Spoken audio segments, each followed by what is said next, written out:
Hello to all गरुडेरियंस। मैं आप सभी का स्वागत करता हूँ एक नई वीडियो में। आई होप आप सब बहुत ही अच्छे होंगे। इस वीडियो के लिए हमें काफी सारे रिकमेंडेशंस आ रहे हैं, ऑल्दो ये वीडियो काफी लेट हो चुकी है। टाइमेक्स ग्रुप की मैं बात कर रहा हूँ। सबसे पहले टाइमेक्स ग्रुप के अंदर ब्रोकरेजेस ने जो है एक बढ़िया अपॉर्चुनिटी के लिए बाय की calling the, long term and short term दोनों में। इसको बाय करवाने के लिए जो जोन था वो था 200 टू 215 और 360 टू 400 के बीच में इसका टारगेट। टाइमेक्स ग्रुप जो है वो 15 ब्रांड्स को मैनेज करता है। साथ के साथ इनका जो पूरा मार्केट कैप है 3500 करोड़ का है, जो कि काफी अच्छा है। इनका जो रिटर्न है वो पिछली बारी से अब बारी जो पिछला क्वार्टर आया था उसके अंदर 500% का है। सो ऑल दो 15 करोड़ का इनका जो टोटल प्रॉफिट है वो है, बट एक काफी अच्छा प्रॉफिट इन्होंने शोकेस किया स्मॉल कैप के हिसाब से। अगली चीज इसी कंपनी के अगर आगे की बात करें तो ये है कि कंपनी के अंदर रिटेल इन्वेस्टर्स काफी हेवीली इन्वेस्टेड है। अप्रॉक्स 35% के ऊपर है, जो कि कॉशियस थिंग है। एफआईआई म्यूचुअल फंड की होल्डिंग नहीं है, एफआईआई जा रहे हैं, प्रमोटर होल्डिंग भी कम हो रहे हैं। सो वो एक कॉशियस रहने की बात है। ऑल दो इसने जो है टारगेट्स अचीव किए हैं। 360 का टारगेट इन्होंने अचीव कर लिया है। ऊपर की तरफ से सेलिंग प्रेशर बनने लग गया है, तो जिसके पास भी है वो इसमें प्रॉफिट बुक कर सकता है। सेकेंड स्टॉक की हम बात करें तो वो स्टॉक है एएसएम। एएसएम टेक्नोलॉजीज जो है वो रोबोटिक हैंड्स बनाती है। जैसा कि आपने मशीनरीज देखी होंगी, कई सारी ऐसी रोबोटिक मशीनरीज हैं, कई सारी ऐसी कंपनीज हैं जो इस पर शिफ्ट हो चुकी हैं, जो कि काफ़ी अच्छा अपना एफिशिएंसी को मैनेज कर रही है। ये कंपनी भी ऐसी ही है, एपीआई सर्विसेज भी देती है, एएमसी सर्विसेज भी देती है और इसी से अपना रेवेन्यू जनरेट करती है। ये एक फ्यूचर ओरिएंटेड बिजनेस है। इसका मार्केट कैप 5200 करोड़ का है। जितने भी ब्रोकरेजेस थे, जो भी टारगेट इस कंपनी पे रखे गए थे, इस कंपनी ने वो अचीव किए हैं। अगर मैं इसकी बाय की बात करूं तो बाय कॉल इस पे दी गई थी 2670 रुपीज से लेकर के 2680 रुपीज के बीच में, और इसका जो टारगेट था वो था 4300, जो कि इसने अचीव किया है। अचीव करते ही इसके ऊपर भी एक सेलिंग प्रेशर बन चुका है। ऑफकोर्स कम से कम 50% का अचीवमेंट के बाद अगर सेलिंग प्रेशर बन रहा है तो मेरे हिसाब से जो बायर है, जो इन्वेस्टर है, उनको सोच लेना चाहिए कि ये सही टाइम है प्रॉफिट बुक करने का। इसी के साथ मैं भी यही कहूंगा कि प्रॉफिट बुक कर लेना चाहिए। रिटेल इन्वेस्टर 45% के समथिंग पहुंच चुके हैं, प्रमोटर होल्डिंग 36% के समथिंग जा चुकी है, जो कि बहुत ही कॉशियस बना देता है माहौल। अगला थर्ड स्टॉक की अपन बात कर लेते हैं। काफ़ी एक अच्छी कंपनी है जो कि कई सारी कंपोनेंट्स एंड कई सारी टेस्टिंग्स जो होती है, फूड लाइसेंसेस, ग्रेड लाइसेंसेस जो अपन करते हैं उसके अंदर काम करती है। विम्टा लैब्स की जब मैं बात कर रहा हूँ, विम्टा लैब्स एक ऐसी कंपनी है जो कि नॉर्मली एक स्मॉल कैप के जैसे बिहेव करती है। मार्केट शेयर भी इनका इतना ही है, कुछ 3200 करोड़ का इनका मार्केट शेयर है। प्रमोटर होल्डिंग सेम अमाउंट पे डिक्रीज भी हो रही है, प्रमोटर होल्डिंग ऑलमोस्ट डिक्रीज ही हो रही है, एफआईआई भी जा रहा है। इवन तो इसके अंदर म्यूचुअल फंड होल्डिंग है ही नहीं। अगर मैं रिटेलर्स की बात करूँ तो रिटेलर्स इसके अंदर सबसे ज़्यादा है, 60% के समथिंग रिटेलर्स है, जो कि इसको हैवीली रिस्की शेयर बना देता है। जब भी रिटेलर्स ज़्यादा हो गए, प्रमोटर भागने लगे, इसका मतलब प्रमोटर को ही कोई गड़बड़ दिख रही है उस कंपनी में, राइट। रिटेलर्स आ रहे हैं, इसका मतलब रिटेलर्स को कुछ अपॉर्चुनिटी दिख रही है, जो कि है नहीं, है ना।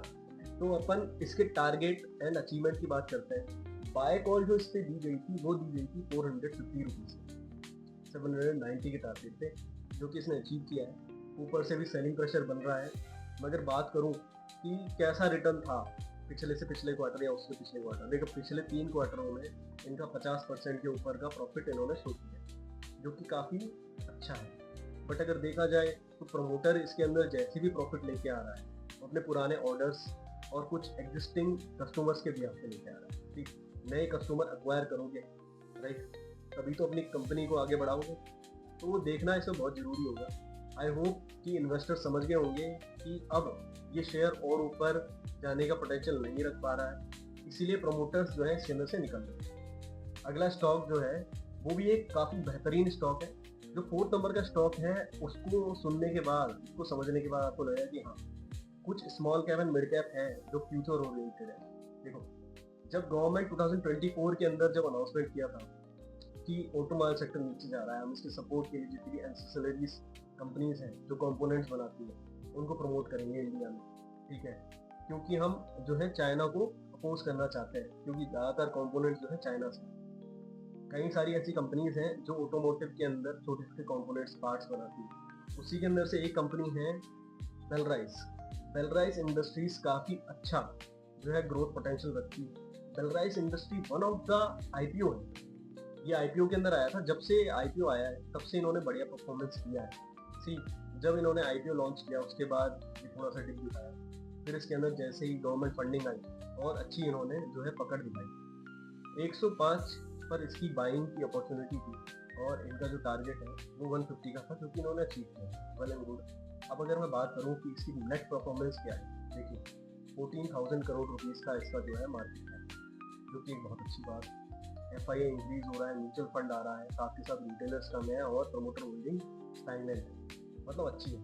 तो इसके हिसाब से आप देख सकते हो कि अगर ये कंपनी अपने ऊपर के लेवल से थोड़ा सा नीचे आती है, मतलब सपोर्ट लेवल जो इसका है वो है 135, 140, 135 भी अगर आता है तो आप एक बाइंग अपॉर्चुनिटी क्रिएट होती है, वहाँ बाय कर सकते हो। जो भी पोजीशंस बनाए हुए हैं उनको प्रॉफिट बुक कर लेना चाहिए, राइट, और एक नेक्स्ट अपॉर्चुनिटी की तरफ बढ़ना चाहिए। कंपनी बहुत अच्छा ग्रोथ कर रही है। इसके बाद एक और बोनस, हम एक और कंपनी के बारे में बात करेंगे। उस कंपनी का नाम है गरुड़ा कंस्ट्रक्शन। नहीं, हमारी कंपनी नहीं है, ये कोई दूसरी कंपनी है जो कंस्ट्रक्शन सेक्टर में काम करती है। सी, गरुड़ा जिस भी कंपनी का नाम होता है वो बढ़िया ही कंपनी है, राइट। देखिए, ये जो कंपनीज है कंस्ट्रक्शन सेक्टर की वो काफ़ी अच्छा कर रही है। पिछले कई सालों से, 2-3 सालों से कंस्ट्रक्शन के अंदर काफ़ी अच्छा इन्वेस्टमेंट्स आए हैं because of the government incentives.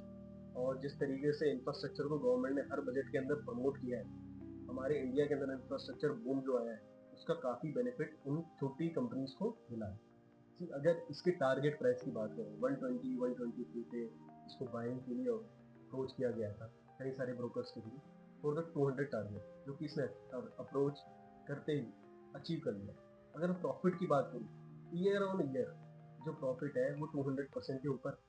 कि उनके जो ग्रोथ्स होते हैं वो ऑर्डर बेसिस, कंस्ट्रक्शन बेसिस पे काम करते हैं। अगर कंस्ट्रक्शन हो रहा है, कुछ नया प्रोजेक्ट आ रहा है और उसके साथ वो प्रोजेक्ट पूरा बिक रहा है, तो ये प्रॉफिट ग्रोथ करते हैं। जरूरी नहीं है कि 200% आने वाले 5 साल तक चलता रहे। सो ये कुछ स्टॉक्स हैं अगर आपके पास हैं, जिनको हमने बोला है कि सेल आउट करने के लिए, वो आप सेल आउट कर सकते हैं, स्क्वायर ऑफ कर सकते हैं, प्रॉफिट भी कर सकते हैं। और अगर आप कुछ और भी वीडियोस चाहते हैं जिनके अंदर हम आपको राय बताएं कि क्या चल रहा है, कैसा मार्केट क्या है, अपॉर्चुनिटी कैसी है, प्रोजेक्ट्स क्या हैं उनके, तो हम आपको और बताएंगे। गरुड़ेरियंस, अगर आप कुछ ऐसे स्टॉक्स भी चाहते हैं कि हम उन पर रिसर्च करें, जैसे कि जो म्यूचुअल फंड्स हैं जिन्होंने इन्वेस्टमेंट की थी, अभी मार्केट काफ़ी डाउन हो चुका है और इन्वेस्टमेंट का एक अच्छा पोजीशन क्रिएट हो रहा है, तो हम कुछ ऐसे स्टॉक्स को भी आपको रिकमेंड कर सकते हैं जिसके अंदर म्यूचुअल फंड होल्डिंग जस्ट पिछले क्वार्टर या पिछले मंथ क्रिएट की गई। So thank you for all and God bless you all. हमें इसी तरह फॉलो करते रहिए, सपोर्ट करते रहिए। हमारे इंस्टाग्राम पे जाकर के आप कमेंट हमें मैसेज कर सकते हैं।